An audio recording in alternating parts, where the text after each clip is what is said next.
Hujj Shams-ud-Din Muhammad Hafez, well known by his pen name Hafez, was a Persian lyric poet whose collected works are regarded by many Iranians as one of the highest peaks of Persian literature. He was born in 1325 and died in 1390. Persian speakers, who memorize his poetry and use them as everyday proverbs and sayings, frequently have his works in their houses. More than any other Persian author, he has influenced writing in the post-14th century through analysis, criticism, and interpretation of his life and poems. Hafez is most known for his collection of poems called the Divan of Hafez, which was probably put together after his passing. His writings can be categorized as antinomian and theosophical, terms that were used in the Middle Ages to denote mystical works written by authors only inspired by the holy books, as opposed to theology. Since lyric poetry, also known as ghazals, is the perfect literary form for expressing the joy of heavenly inspiration in the mystic form of love poems, Hafez mostly wrote in this genre. Sufi, that's what he was. His ghazals have topics on the beloved, faith, and calling out hypocrisy. He writes about love, alcohol, and taverns in his ghazals, and each of these subjects portrays ecstasy and freedom from restraint, whether it takes the form of actual worldly release or the lover's voice extolling divine love. His effect on Persian speakers can be seen in the practice of divination through his poetry, Fez, which is somewhat akin to the Roman sorts Virgilian tradition, and in the frequent use of his poems in Persian traditional music, visual art, and calligraphy. His grave is in Shiraz, the city where he was born. His poetry have been adapted, parroted, and translated into all of the major languages. Life. Iran's Shiraz is where Hafez was born. His life is just vaguely known. His early life is described using conventional stories.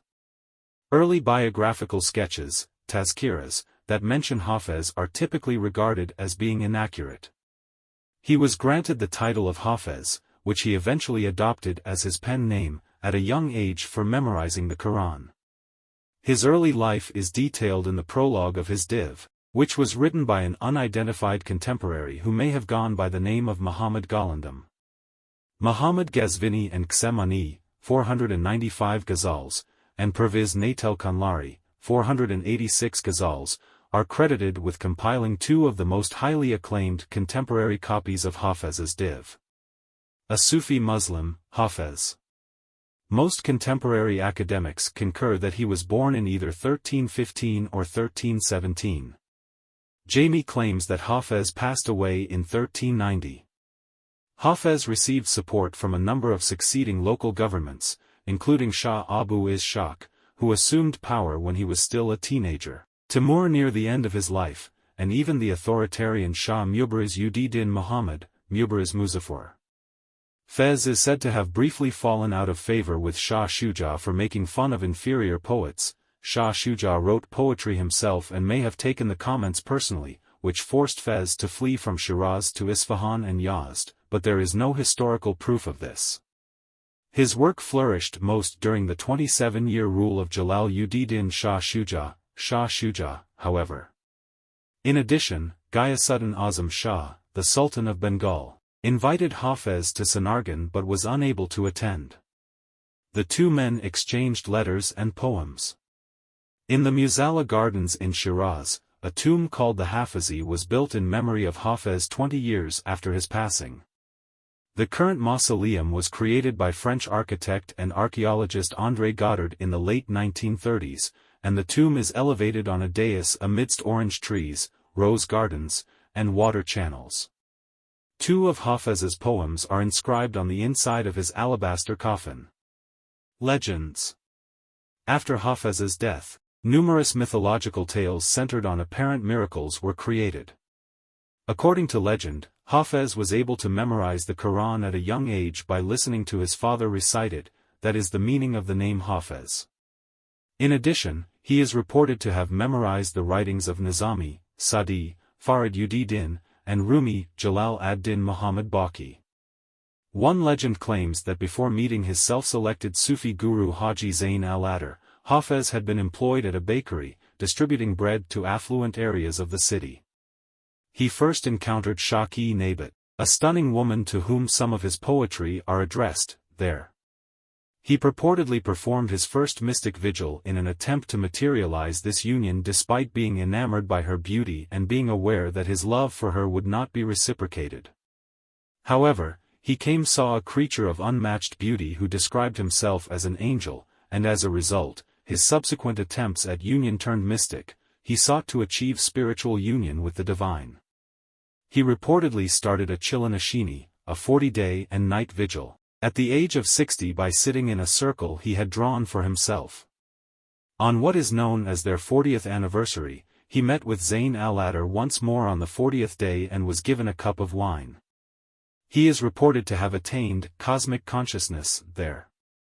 In one of his verses, he makes a reference to this incident while advising the reader to sit for 40 days, in order to achieve clarity of wine. According to one story, Tamerlane, Timur, called Hafez to give an explanation for one of his verses. If that Shirazi Turk accepts my heart in their hand, for their Indian mole I will give Samarkand and Bokhara. The best city in the realm was Bokhara, and Samarkand served as Tamerlane's capital. Timur groused, I have subjugated most of the habitable globe with the blows of my lustrous sword, to adorn Samarkand and Bokhara, the centers of my government, and you would sell them for the black mole of some girl in Shiraz. According to legend, Hafez knelt before the prince and said, Alas, O prince, it is this prodigality which is the cause of the misery in which you find me. Timur was so astonished and delighted by this attitude that he dismissed Hafez with fine presents, influence, intellectual and artistic legacy. During his lifetime, Hafez received praise from all corners of the Islamic world, inspiring Persian poets to copy him and receiving patronage offers from Baghdad to India. William Jones initially rendered his writings in English in 1771. It would have an impact on Western authors like Thoreau, Goethe, and W. B. Yeats, who included it in his prose anthology book of essays, Discoveries. It would also be well received in West Bengal, India, among some of the most prolific religious figures and poets in this province, including Debendranath Tagore, Rabindranath Tagore's father, who knew Persian and used to recite from Hafez's divans, and in this. In A Case of Identity, Sir Arthur Conan Doyle's Sherlock Holmes says, there is as much sense in Hafiz as in Horace, and as much knowledge of the world. He was referenced by Friedrich Engels in a letter to Karl Marx from 1853. His collected works, known as DVN, come in a variety of volumes that range from 573 to 994 poems. It has only been since the 1940s that a concerted academic effort has been made, in Iran by Masudi Farzad, Qasim Ghani, and others, to authenticate his work and correct faults introduced by later copyists and censors. Iraj Bashiri, a Fez researcher, stated that there remains little hope from there, i.e., Iran, for a verified diwan because the validity of such work has been questioned. The most well-known poet in Iran is Hafez, and practically every Iranian home contains one of his works. In actuality, Iran observes Hafez Day on October 12. President Mohammad Khatami and actress Fatmeh Mohammadaria used the divan of Hafez for fortune-telling in 2007 at Yalda night. Visitors are crowded with devotees at his tomb, and the mood is festive as they chant and recite their favorite Hafez poetry. Iranians frequently consult the divan of Hafez for horoscopes. Iranian families typically keep a divan of Hafez in their homes, and when they gather for the Nowruz or Yald festivals, they open the divan to a random page and read the poetry there, which they believe to be a prophecy of future events. Satire, religion, and politics. Although Hafez is well known for his poetry, his contributions to thought and politics are less frequently acknowledged. Hafez's poetry is known for its sardonic tone and hypocritical themes, which are seen to represent a satire of the governmental and religious establishments of the time. In the 14th century, Persian satire emerged in the Mongol Empire's courts. During this time, Hafez and other prominent early satirists, such Ubayd Zakhani, established a body of work that later served as a model for the political use of satire. Many of his criticisms are thought to be directed primarily at the collapse of significant public and private organizations under Mubaraz al-Din Muhammad's leadership. He disregarded the religious taboos of his day in his writing, especially in his imagined allusions to monasteries, convents, shana, and mutasib. He also found humor in some of the religious dogmas of his culture. Since then, it has become regular practice in Iranian public discourse to use humor polemically, and satire is now perhaps the de facto language of Iranian social commentary. Modern English editions. Faces of Love, 2012, a translation of Hafez by Dick Davis for Penguin Classics, is a standard work in contemporary English. Fatme Keshavarz, Roshan Institute for Persian Studies, University of Maryland, praised Beloved, 81 Poems from Hafez, Blood Axe Books, 2018, for keeping that audacious and multilayered richness one finds in the originals. The collected lyrics of Hafiz of Shiraz, a comprehensive English translation of Hafez by Peter Avery, was released in 2007. Iran's Farabi Prize was given to it. The notes that accompany Avery's translations fill in what the poets would have expected their readers to know and clarify any allusions in the text. Hafiz of Shiraz, 30 Poems, An Introduction to the Sufi Master is the name of the condensed edition. Divan-i Hafez. All of Hafez's remaining poetry are included in the book Divan Hafez. The majority of these poetry are in Persian, and the ghazals are what make this divan so important. In this divan, there are poems in quatrain, piece, ode, masnavi, and other poetic forms. There is no proof that the majority of Hafez's poems were lost.